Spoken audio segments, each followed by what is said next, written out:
मेरा नाम डॉक्टर अमित कमते है। I am a reproductive medicine consultant and obstetrician from Pune. आज हम जो टॉपिक के बारे में बात करने वाले हैं वो है पहले 3 माह में गर्भपात से कैसे बचें। गर्भपात होना ये किसी भी फैमिली के लिए, किसी भी कपल के लिए बहुत बुरी बात है। नोबडी वांट्स कि वो they should lose their child. Generally जो हमने देखा है कि गर्भपात होता है तो फैमिली में डिस्प्यूट्स होते हैं, फैमिली में झगड़े होते हैं, बट हमें ये जानना चाहिए इसके लिए क्या कारण है और कौन रिस्पॉन्सिबल है। हम औरत को ब्लेम नहीं कर सकते, ना ही उसके पति को, फैमिली को ब्लेम कर सकते हैं गर्भपात के बारे में। आज हम जानेंगे कि गर्भपात कैसे होता है और हम उससे कैसे बचा जा सकता है। डेफिनेशन से देखा जाए तो गर्भपात जो बताया जाता है तो पहले 20 हफ्तों तक जो भी प्रेगनेंसी रहती है उसको हम एबॉर्टस बोलते हैं और उसे हम गर्भपात बोल सकते हैं। गर्भपात जो रहता है वो 2 हिस्सों में डिवाइड होता है, जिसे हम बोलते हैं पहले 3 महीने में गर्भपात होना, जिसे हम बोलते हैं अर्ली एबॉर्शन, और दूसरा रहता है 3 महीने से 5 महीने के बीच में होना, उसको हम बोलते हैं लेट एबॉर्शन।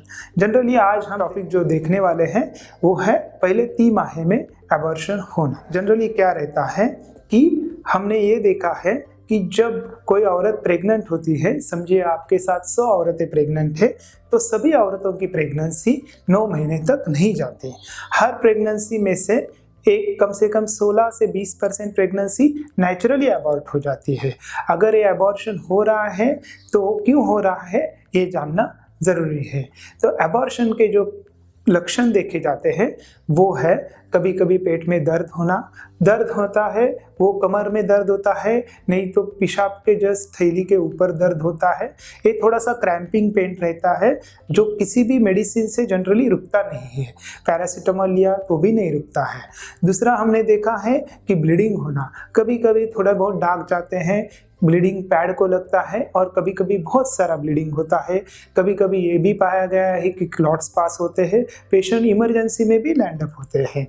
और तीसरा लक्षण जो देखा गया है उसमें कि सोनोग्राफी पे हमें दिखा देता है कि गर्भ नहीं है, गर्भ की दिल की धड़कन रुक गई है, नहीं तो गर्भ की वाड़ हुई नहीं है। जब गर्भ की वाड़ होती नहीं है तो हम उसे ब्लाइटेड ओवम कहते हैं, जिसमें गर्भ दिखता नहीं है, सिर्फ गर्भजल दिखता है। दूसरा हमने देखा गया है कि हार्ट बीट चालू होती है और दूसरे सोनोग्राफी में हमें बंद हुई दिखती है, नहीं तो हार्ट बीट ही चालू नहीं होती, तो इसे भी हम अबॉर्शन कहते हैं। अर्ली अबॉर्शन के जो हमने कारण देखे हैं वो उसमें से पहला कारण है जेनेटिक। जनरली क्या होता है जब अंडा फलित होता है तो अंडा जो बाहर आता है उसमें शुक्राणु जाने के बाद बच्चा बनता है। तो जो हमारा क्रोमोसोमल पैटर्न रहता है वो 46 क्रोमोसोम रहते हैं। अंडे में आधे क्रोमोसोम रहते हैं, शुक्राणु में आधे क्रोमोसोम्स रहते हैं, वो साथ में आके 46 क्रोमोसोम बना के बच्चे के जीनेटिक्स बनाते हैं। लेकिन कभी कभी हर एक जन मिस्टेक करता है, वैसे ही नेचर से भी मिस्टेक हो जाती है। तो कभी कभी क्या होता है कि वो क्रोमोसोम के रीअरेंजमेंट में डिफेक्ट होने के कारण बच्चे में जेनेटिक डिफेक्ट हो सकते हैं। बट नेचर का एक रूल है सर्वाइवल ऑफ द फिटेस्ट, जो ताकतवर रहेगा वही सर्वाइव कर पाएगा। तो उसके रीज़न के वजह से जो बच्चा रहता है वो खराब होने के कारण नेचुरली अबॉर्शन होता है। कभी कभी हमने ये भी देखा है कि जेनेटिक डिफेक्ट हस्बैंड और वाइफ दोनों में रह सकते हैं। अगर जेनेटिक डिफेक्ट हस्बैंड और वाइफ में हो तो उसके हिसाब से अगर हमने ट्रीटमेंट लिया तो बच्चा तंदुरुस्त होने की संभावना है। जेनेटिक डिफेक्ट कौन से पाए जाते हैं तो फ्रैजाइल एग सिंड्रोम, राबर्टसनियन ट्रांसलोकेशन, ऐसे डिफेक्ट मदर और फादर के जीन्स में देखे गए हैं। दूसरा जो रीज़न पाया गया है वो age is a irreversible factor. Age is very important factor, इसलिए पहले के ज़माने में बोलते थे शादी हो गई तो जल्दी बच्चा करो, लेकिन आजकल because of our commitment, our career, we delay the marriages. ये पाया गया है स्टडीज़ में कि if mothers age is less than 30 the chances of abortion is around less than 10%। But यही मदर का उम्र जब बड़ा हो जाता है, मोर देन 35 हो जाता है, तो अबॉर्शन का रेट भी बढ़ता है। It goes up to 35 to 40%।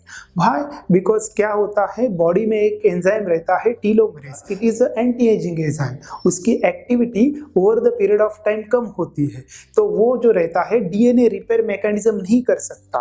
तो उसकी वजह से क्या होता है, जो अंडा रहता है उसमें डीएनए डैमेज रहता है और उसका रिपेयर नहीं होता।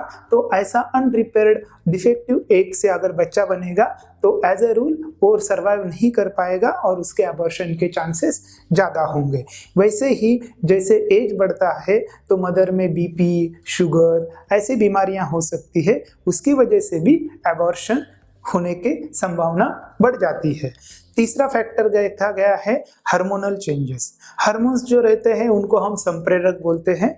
तो बॉडी में फॉर एग्जांपल हार्मोन प्रोजेस्टेरॉन, जो प्रोजेस्टेरॉन हार्मोन है उसको हम बोलते हैं pregnancy hormone, which maintain the pregnancy. लेकिन हमने पाया गया है कि कभी कभी प्रोजेस्टेरॉन का हार्मोन का लेवल प्रेगनेंसी को मेंटेन करने के लिए जो लेवल पे चाहिए उस लेवल पे नहीं रहता, वो कभी कभी ड्रॉप डाउन होता है। It might be because of the luteolysis और it might be because of the corpus luteum dysfunction, जो दोनों के वजह से हो सकता है। तो उसके लिए ट्रीटमेंट हम बाहर से सप्लीमेंट प्रोजेस्टेरॉन का लेके बेबी को बचा सकते हैं। दूसरा पाया गया है थायराइड का प्रॉब्लम।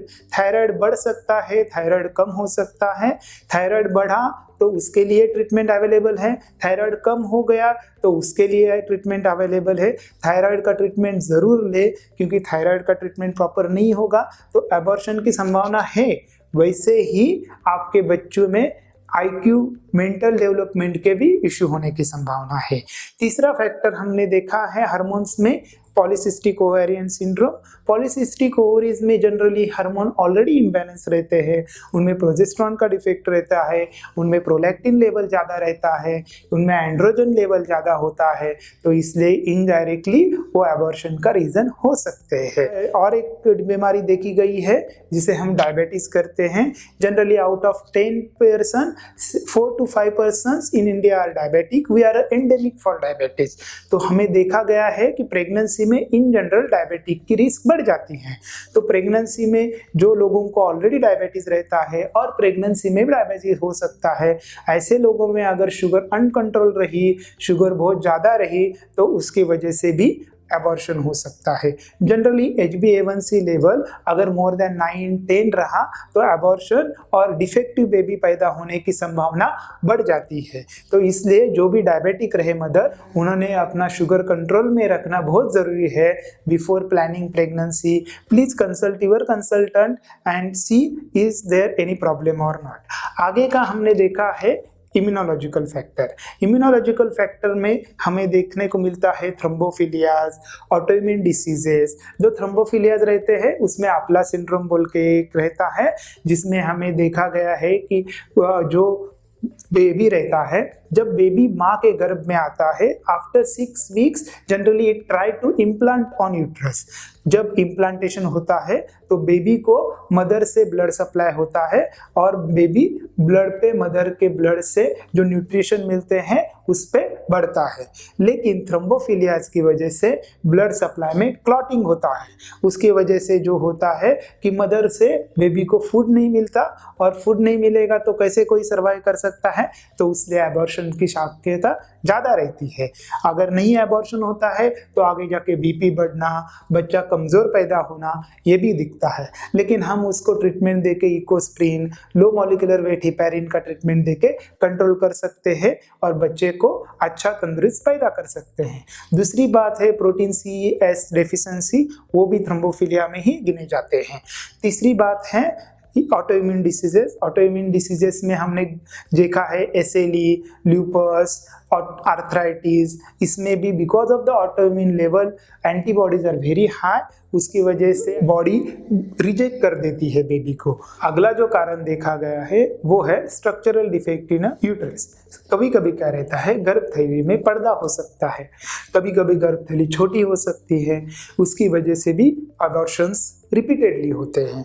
उसमें जनरली सेकेंड ट्राइमेस्टर एबॉर्शन यानी 12 हफ्तों के बाद के एबॉर्शन की शक्यता जनरली ज़्यादा रहती है।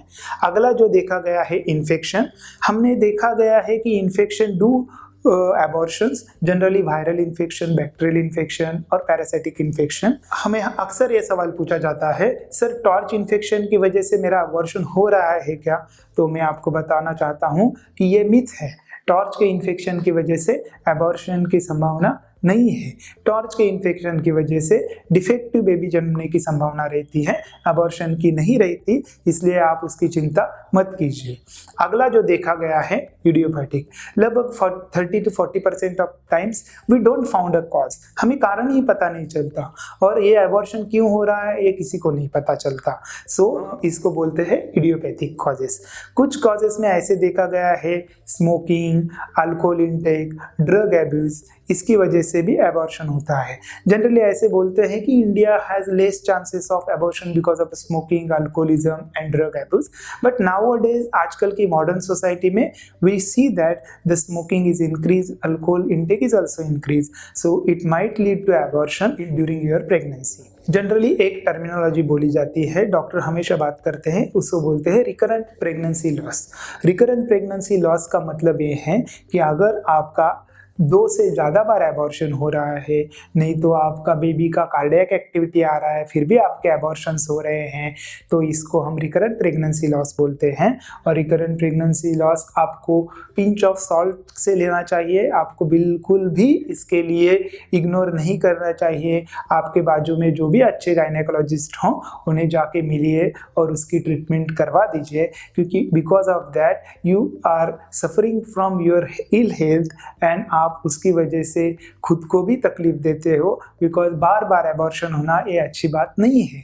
ठीक है, तो आज हमने क्या जाना कि पहले तिमाही में एबॉर्शन क्यों होता है, उसके लक्षण क्या है, उसके कारण क्या है, और उसके लिए जो भी थोड़ा बहुत ट्रीटमेंट लगेगा उसके बारे में हमने बात की है। अगर आपको इसके बारे में कुछ भी और जानकारी चाहिए तो आप कमेंट बॉक्स में बोल सकते हो, नहीं तो हमें ईमेल कर सकते हो। हमें आपके प्रश्नों के उत्तर देने में आनंद है। धन्यवाद।